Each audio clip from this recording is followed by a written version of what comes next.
Hello friends, आप सभी लोग कैसे हैं। We are live now. Good morning. आज हम सभी लोगों का प्रथम लाइव क्लास है और हम सभी लोग आज से 12th क्लास का रसायन विज्ञान भाग 2 से प्रथम अध्याय हेलो एल्केन तथा हेलो एरिन से शुरुआत करेंगे। दोस्तों, हेलो एल्केन यानी क्या? हेलो यानी chlorine, fluorine, bromine, iodine, astatine. जबकि एल्केन एल्केन मतलब होता है, यानी एल्केन वे यौगिक होते हैं जिनके कार्बन परमाणुओं की चारों संयोजकताएं एकल बंध द्वारा संतृप्त होती हैं।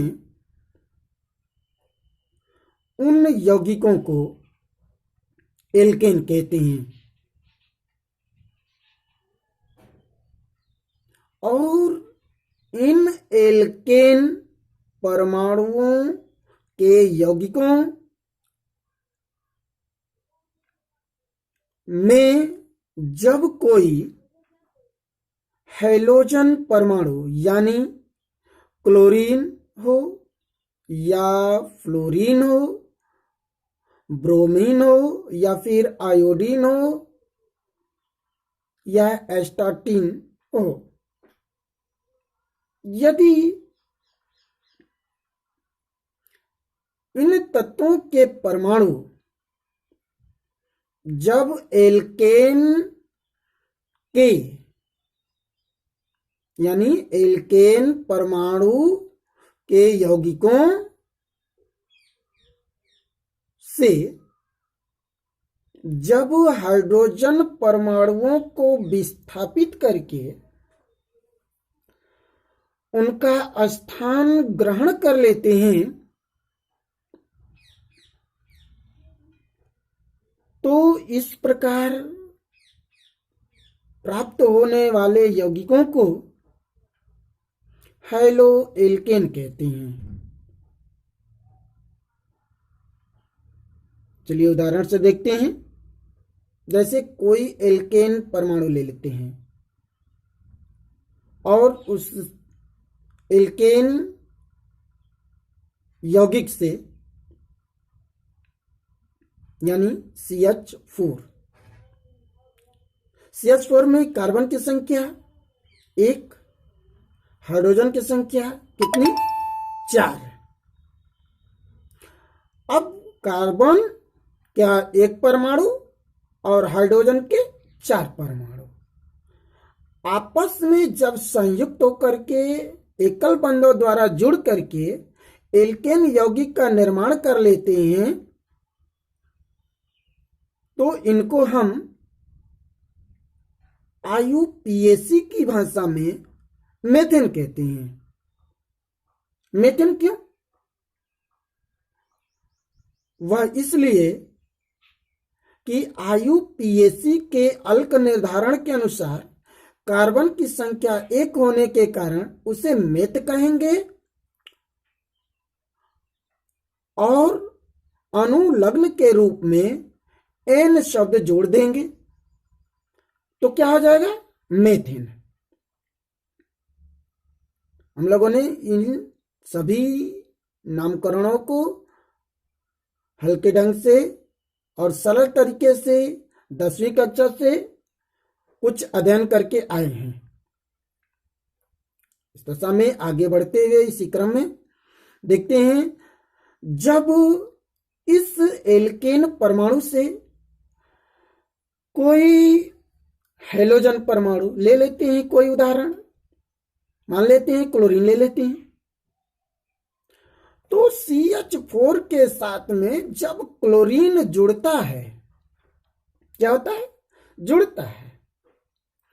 और जब जुड़ता है तो वह 4 हाइड्रोजन परमाणुओं में से यदि एक या एक से अधिक, कितने? एक या एक से अधिक हाइड्रोजन परमाणुओं को विस्थापित करके उनका स्थान स्वयं ग्रहण कर लेता है, तो उसे क्या कहते हैं? हैलो एल्केन कहते हैं। यानी हैलो एल्केन की क्या परिभाषा हुई? तो हैलो एल्केन की परिभाषा हो गई, नोट कर लेते हैं। चलिए हेडिंग दे दीजिए, हैलो एल्केन।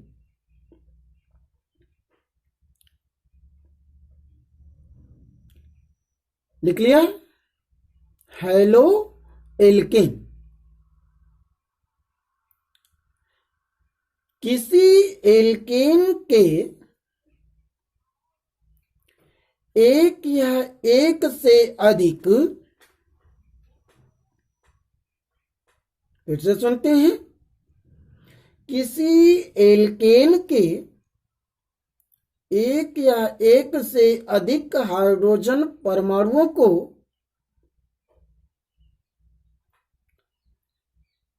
उतने ही हैलोजन परमाणु द्वारा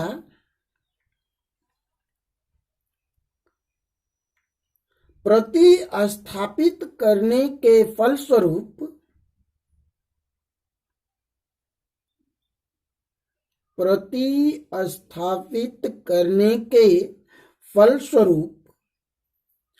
एल्केन के हैलोजन व्युत्पन्न प्राप्त होते हैं। फिर से सुनते हैं, प्रतिस्थापित करने के फलस्वरूप एल्केन के हैलोजन व्युत्पन्न प्राप्त होते हैं, जिन्हें हैलो एल्केन कहते हैं। क्या कहते हैं? हैलो एल्केन कहते हैं। अब इन हैलो एल्केनों का वर्गीकरण किया गया है।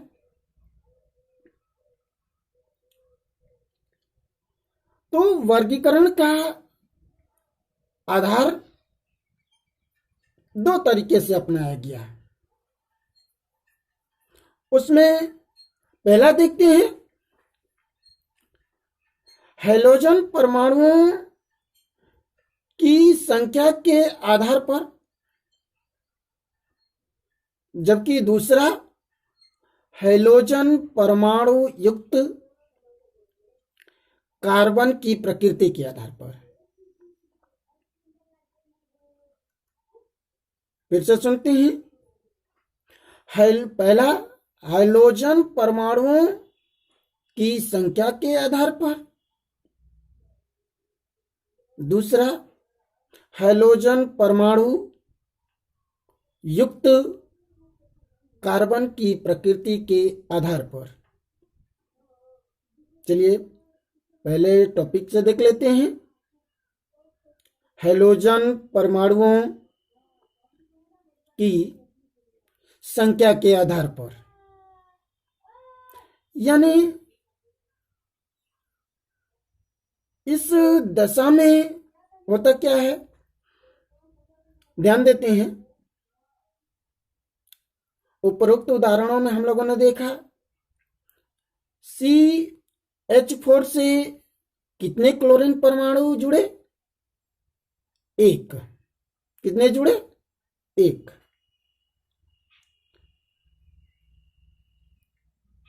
अब जो यौगिक बना उसे CH3Cl, यानी सामान्य नाम उसका क्या हुआ? मेथिल क्लोराइड, जबकि IUPAC नामकरण में मोनोक्लोरोमेथेन हुआ। दोस्तों, जब CH4 से क्लोरीन जुड़ा तो उसकी संख्या 1 थी और कितने हाइड्रोजन परमाणु को विस्थापित किया? 1। कितने? 1। तो क्या बना? CH3Cl, यानी मेथिल क्लोराइड। अब मेथिल क्लोराइड क्यों?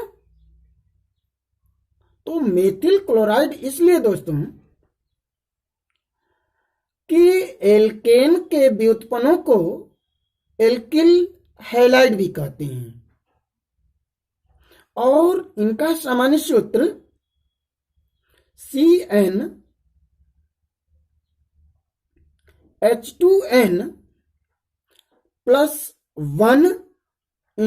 x। फिर से सुनते हैं, CnH2n+1 x होता है। x यानी क्या चीज? x यानी x के जगह पे क्या लिख सकते हैं? Chlorine, fluorine, bromine, iodine, astatine लिख सकते हैं। तो क्लोरीन की संख्या 1 थी, इसलिए उसे क्या कहेंगे? मोनो, यानी हाइड्रोजन परमाणु की संख्या पर उसे मोनो, डाई, ट्राई, टेट्रा और पाली अंकों से वर्गीकृत किया जाता है।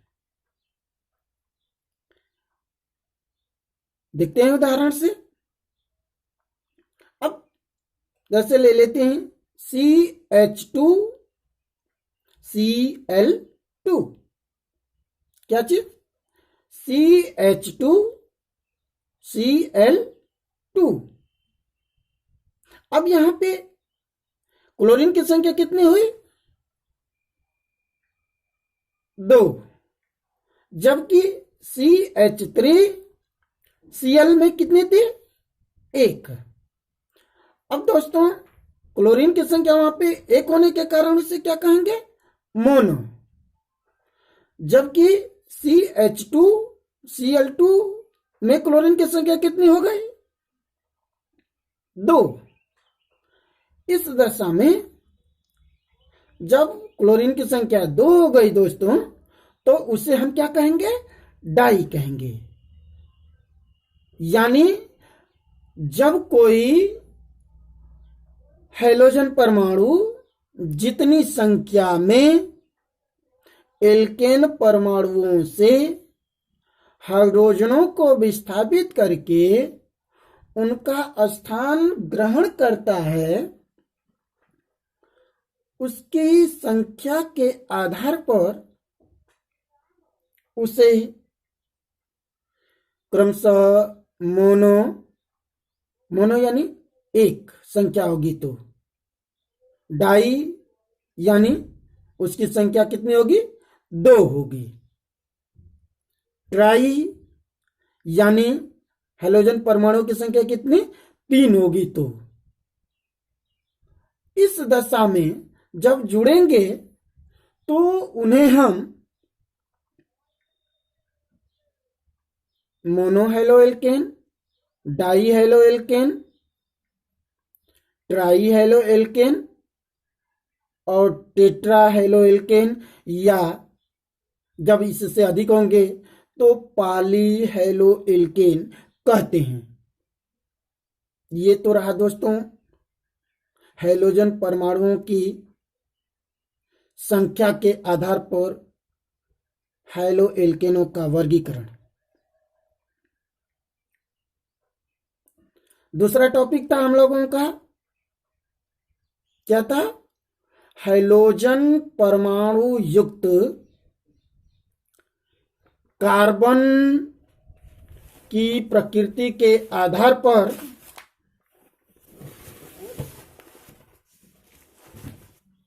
वर्गीकरण है। अब क्या होता है,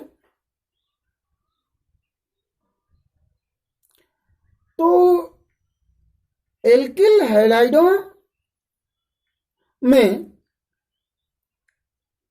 कार्बन परमाणुओं की प्रकृति मुख्य रूप से आबंधों और जुड़ने वाले समूहों पर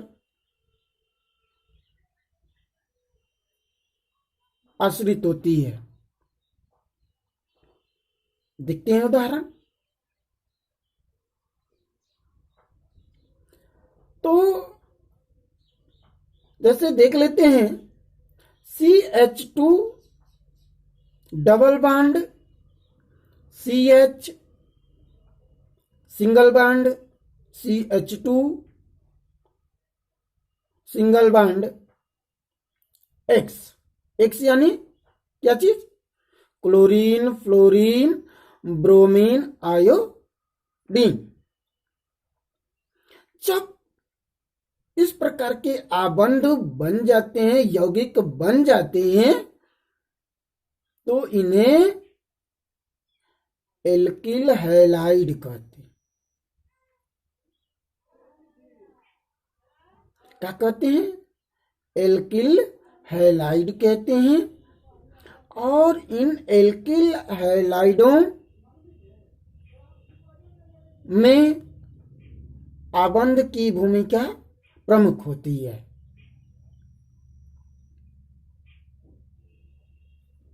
जैसे उदाहरण में देख लेते हैं, C6H5Cl। क्या चीज? C6H5Cl यानी Cl मतलब क्या चीज? हैलोजन। और C6H5 यानी कि बेंजीन यौगिक से, बेंजीन अणु से क्लोरीन परमाणु के द्वारा एक हाइड्रोजन परमाणु का विस्थापन करके उसका स्थान ग्रहण कर लिया गया, तो जो यौगिक बना वह C6H5Cl नामक बना। और इसका नामकरण बेंजिल क्लोराइड, क्या चीज? बेंजिल क्लोराइड हुआ। तो इस आधार पर ये तो उनका वर्गीकरण हुआ। दोस्तों, मोनो हैलो एल्केनों के व्युत्पन्नों का भी नामकरण और वर्गीकरण अगले वीडियो में देखेंगे। साथ ही साथ हम यह भी जानेंगे कि उनका IUPAC नामकरण और साधारण नामकरण किस प्रकार किया जाता है। चलिए, तो मिलते हैं हम सभी लोग अगले वीडियो में। लाइव क्लास 9 o'clock,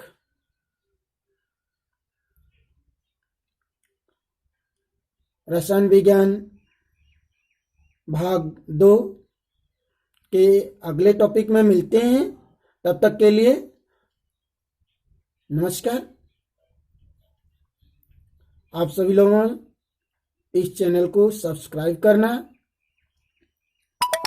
और इसका बेल आइकन दबाना ना भूलें, ताकि वीडियो का नोटिफिकेशन आप सभी लोगों को टाइम टू टाइम मिलता रहे तथा हमारा उत्साहवर्धन होता रहे। और आप सभी लोग से यह आग्रह है कि कोई भी त्रुटि, किसी भी सवाल या किसी भी प्रकार का कोई प्रश्न हो, उसे आप लाइव क्लास में कमेंट करके पूछ सकते हैं। धन्यवाद।